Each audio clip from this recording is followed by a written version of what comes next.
à tous, nous sommes à Liwa, au Salon Nuremberg. Nous sommes chez Browning avec Adrien Couteny, Jean-François Jacquet et derrière nous avons une nouveauté. Enfin, derrière nous, elle est dans les mains d'Adrien. Un nouveau B525 Liberty. Une des grandes utilités, c'est qu'elle va convenir aussi bien pour des hommes que des femmes, et ça c'est une vraie innovation, parce qu'en général c'est quelque chose d'assez compliqué. Pourquoi est-ce qu'elle va convenir aussi bien pour un homme qu'une femme? Alors en fait on s'est rendu compte que beaucoup d'utilisateurs n'étaient pas satisfaits des crosses standards pour plusieurs raisons. Souvent elles étaient trop longues, mal adaptées, donc ici ce qu'on a fait une crosse qui conviendra aussi bien aux femmes qu'aux personnes de plus petite taille ou aux jeunes.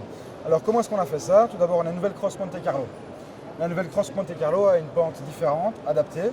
On a un pitch ici qui est différent, c'est-à-dire qu'on a modifié de 5 degrés l'espace ici pour permettre une meilleure préhension, une meilleure adaptation à la morphologie des femmes notamment. La poignée pistolet est plus fine pour les plus petites mains. Et l'espace ici, entre la poignée pistolet et la queue de détente a été réduit. Il faut savoir que sur un fusil Browning, généralement, cet espace-là est 95 mm. Ici, on est à 85 mm. Alors, on a également une queue de détente réglable. C'est-à-dire qu'il y a 3 positions possibles parce qu'on pense on sait qu'un bon tir n'est possible que si l'arme n'est que le prolongement du corps. En fait. Donc ça, voilà, c'est les grandes lignes, on va dire. D'accord. Jean-François, les crosses Monte Carlo, donc moi je ne connaissais pas le principe des crosses Monte Carlo.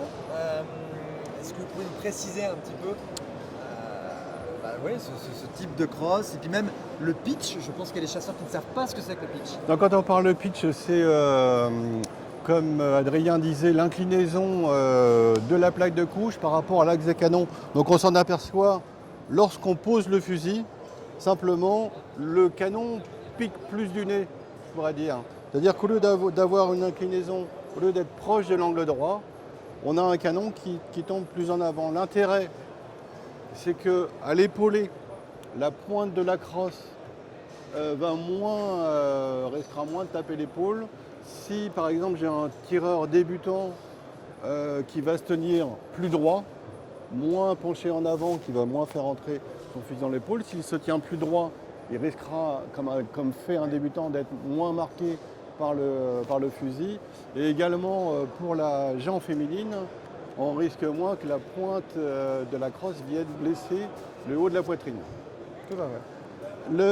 La crosse Monte Carlo a un intérêt, c'est que toujours dans l'idée d'épauler plus droit et un peu moins penché qu'à l'habitude, lorsque je vais poser ma tête à différents points de la crosse, ma hauteur de vision de la bande elle sera toujours la même.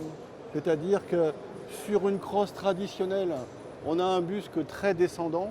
Donc lorsque je pose ma tête à l'avant de la crosse, je vois la bande, mais si je pose ma tête à peu près au milieu de la crosse et que je serre ma joue, je ne la vois plus. Donc, pour le débutant toujours, l'intérêt est que je me retrouve avec une hauteur constante à quelque distance que soit ma tête, même quand j'aurai pas encore la régularité du mouvement de l'épaulé. Tout à fait. Et donc, également pour les petites mains, pour les débutants, le busque plus marqué de la poignée, c'est-à-dire qu'en vrai, la poignée se trouve plus droite que l'habitude, un peu moins fuyante, fait que la main va également très bien se positionner, facilement se positionner. Donc finalement, en fait, dans votre armurerie par exemple, c'est une arme que vous pourriez recommander à un jeune chasseur, à quelqu'un qui un vient débutant. à un débutant. Par contre, il faudra un débutant qui soit de petits gabarits parce que la crosse a été raccourcie dans l'optique. Tout à fait. Ok. Ou à une femme, bien sûr. Alors ce qu'il faut savoir également, c'est qu'on a une bascule en aluminium, donc on a un poids réduit.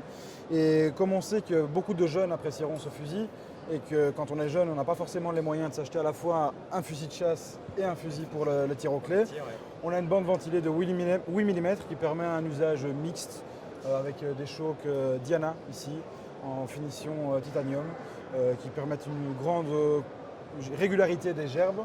Donc c'est des chocs externes, il y en a 4 qui sont livrés. Donc voilà. Très bien, et puis évidemment vous pourrez retrouver ce nouveau B525 lors du Game Fair au mois de juin et peut-être pour certains avoir le plaisir de le tester. Voilà. Merci à vous.